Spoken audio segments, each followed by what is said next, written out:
This COVID-19 awareness program is supported by Telecom PNG, Always There,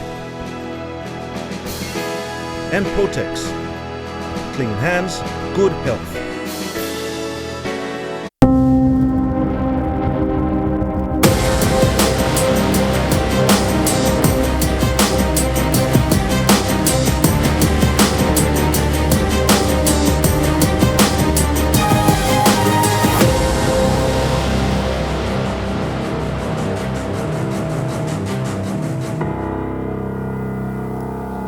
Hello, you're watching COVID-19 Awareness. COVID-19 is a new disease and it is a challenge for frontline emergency responders. We have now here in studio Matt Cannon, the CEO for St. John Ambulance. Matt, thank you so much for your time. Thank you very much for having me on the show. Now, first of all, how does St. John Ambulance fit into this state of emergency response? St. John has two key areas on which we're focusing to support the government's response to the coronavirus. The first area that we're focusing on is awareness. So there are lots of government agencies, there are lots of NGOs that are all putting together fantastic awareness programs. And what we've done is work with the Royal Papua New Guinea Constabulary and with the Department of Health to create a unified awareness materials that are being used around NCD, and we think they're also being used in other areas around the city. So the first part is awareness, and the second part is doing our bit to support the emergency response through the ambulance service. So assisting the hospitals with the flow and the movement of any potential or suspected COVID cases, as we've had in the past few days. Being one of the first frontline responders, how prepared are you? Look, I think this is uncharted territory for all of us. True. This is an unprecedented event in our recent history. Across the world, all ambulance services are having to change the way that they do business to respond to this unprecedented pandemic. It's been over 100 years since we had a pandemic that's been so widely spread so quickly. At the moment, the service is doing what we can. We've increased our resources, we've increased our training, but the reality is, if the virus is to come here, all health services will be stretched. Now, I know for assistance, there is a hotline in place. In what instance do we get to call the hotline? It's a great question. The hotline has been in place. It's been staffed in the National Operations Centre since Monday last week. Before that, it was being run by the Health Department with their fantastic public health teams who've just been working around the clock to keep up and test and all these things. When should you call the hotline? Many people ask this question, and I guess if you're asking the question, give the hotline a call. We are there. We have health professionals working in there. We have the public health teams from the Department of Health. We have other people from other government agencies that are helping to disseminate information, not just about the medical aspects of coronavirus, but also around questions from employers and employees about implications of the state of emergency and business shutdowns and lockdowns. So the hotline is there to clarify those questions as well. But particularly if people are showing signs and symptoms that they think or they're worried could be COVID, or they're worried that someone in their family might have symptoms that need testing, well, the message is simple. Call the hotline. We've got people in there that work very closely with the Department of Health. They make a determination about whether testing is required based on recommendations that the senior experts in the health department have been put together, and that's with advice from global experts from the World Health Organization as well. Now, in the event that a family member or even ourselves are taken away for quarantine purposes, if we are suspected or tested to be positive of the virus, what do our families expect in this time? Look, I think it's important to firstly define quarantine and isolation. So quarantine is something that's done when you are not showing signs and symptoms of the illness. So we quarantine people. We're asking people to quarantine when they come from overseas, just in case they've got the illness. Isolation is if you are confirmed to have an an illness. And that might not be COVID, that could be many different other communicable diseases. Yeah. So that's what isolation is. So someone that's sick would be isolated, someone that's well would be quarantined. So that's an important thing, and look, I know that there's a lot of work going on behind the scenes to make sure that there are systems in place to have good quarantine measures for people returning, if and when the borders are reopened, whatever the government decides there. But certainly in isolation, St John's there to help people, to help move people between the hospital facilities when and if they need it. Yeah. Well, Matt, thank you so much for coming in, and thank you for the work you've been doing so far. Pleasure. All right. We'll go for a break now, and COVID-19 awareness continues on the other side.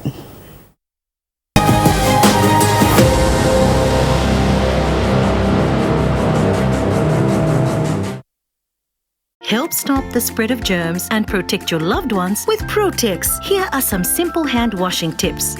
Use soap or liquid hand wash. Vigorously scrub hands in circular motion. Scrub in between fingers and nails. Do not forget the back of the palm and around the wrist. Rinse with clean running water. Dry hands with a clean paper towel or cloth. Protex. Clean hands, good health. A global pandemic has been declared by the World Health Organization. COVID-19 can be characterized as a pandemic. Our government, agencies of government, SOEs, business communities and the citizens of PNG are expected to mobilize and stand together to fight this common global enemy, COVID-19. We do this in two ways: follow the directions and adhere to messages from the government and authorities. Come forward and assist the authorities. We at Telecom chose both. We joined the government to appeal to every citizen to practice good hygiene and to take extra care. And in case of emergencies, please contact our hotline on 1-800-200. Telecom PNG, always there.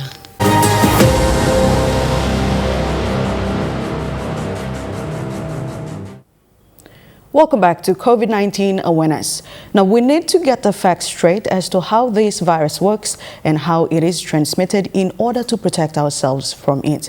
This video outlines the facts about this virus.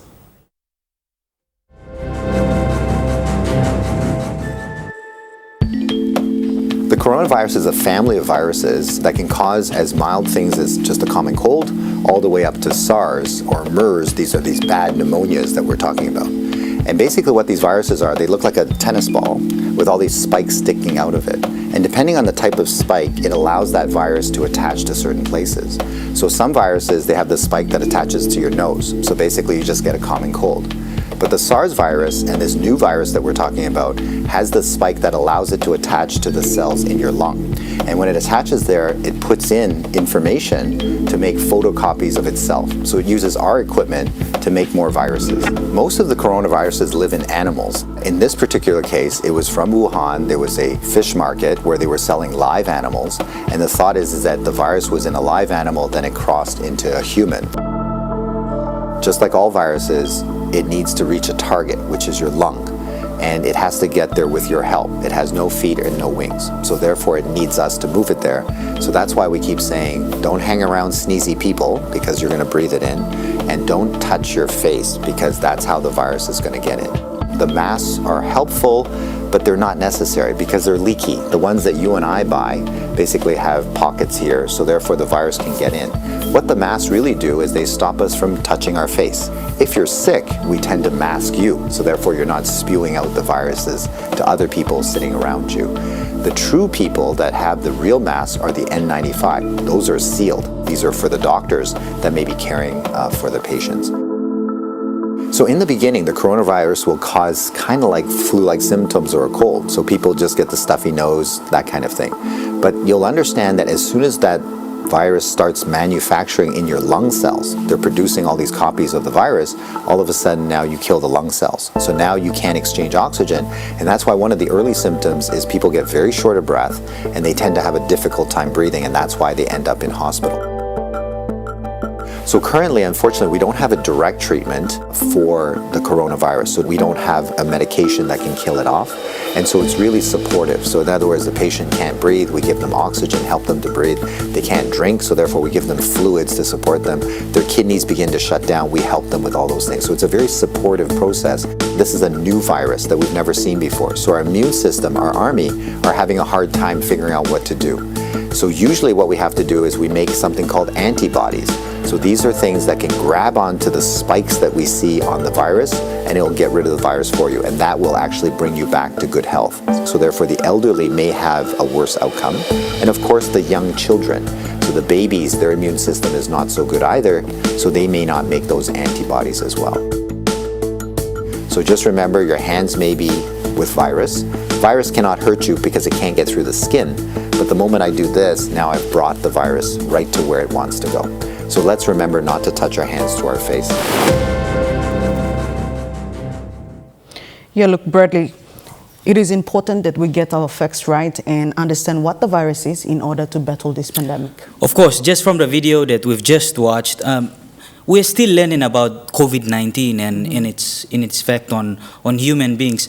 But from the facts that we have, we've seen a lot of cases the world over. And like we've said, the message, of course, is prevention is better than cure. That's the message that government has been driving. The partners like St. John's Ambulance and the others working, of course, with the health department have been telling ordinary Papua New Guineans and of course, those who are in Papua New Guinea helping our societies grow. Well, as much as we want this disease taken out from this globe that we're living in, it depends on all of us to work as a team to put an end on this. And collectively, of course. And government is driving, of course, the lockdown, telling people to adhere to proper hygiene practices, and also keeping fit and well in this time of this pandemic. And eating well as well. Of course.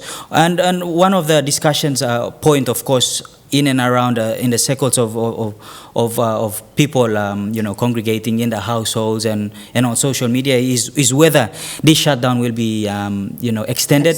That, of course, will depend on our political leaders and what they decide on the expert advice that they will get, and of course when Parliament resumes. So that to come soon. Very true. Possibly by the end of this week. The results. Now, before we go, Emtv would like to thank the following partners, Protex and Telecom, whose support has made this program possible to inform, educate, make aware and prepare Papua New Guineans nationwide on COVID-19. Join us again at 4 p.m. today. I leave you now with Reverend Pastor Joseph Walters with words of encouragement and prayer.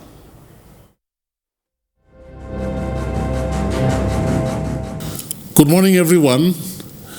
We are talking about scriptures that can encourage us, give us strength, comfort, and help in time of our national need and difficulties, and even our individual ones. This thing called fear is actually a spirit, it's actually a weapon. The Bible promises us in 2 Timothy 1:7 that God has not given us the spirit of fear, but of power and of love and of a sound mind. Fear can destabilize a person. It can disturb a person's normal livelihood. It can disorient the way a person functions and lives. And then, of course, a nation. So you can see and and hearing about nations around the world, even great nations, mighty nations, powerful nations, very wealthy nations are now reeling and even crumbling at the prospect of the damage that this virus is bringing upon the nation. And so fear is gripping them, panic is gripping them, and they're looking for all possible ways to deter and combat this deadly pestilence called coronavirus. But thank God, many of them are also starting to look to God. And so we in Papua New Guinea, being a Christian nation, we have the advantage and the privilege and the benefit to call upon our God. So let's call upon our God together today and believe that our God, out of His mercy, goodness, and kindness, will help deliver us and protect us so that His blood washes, cleanses, and defeats the enemy. In Jesus' name, amen.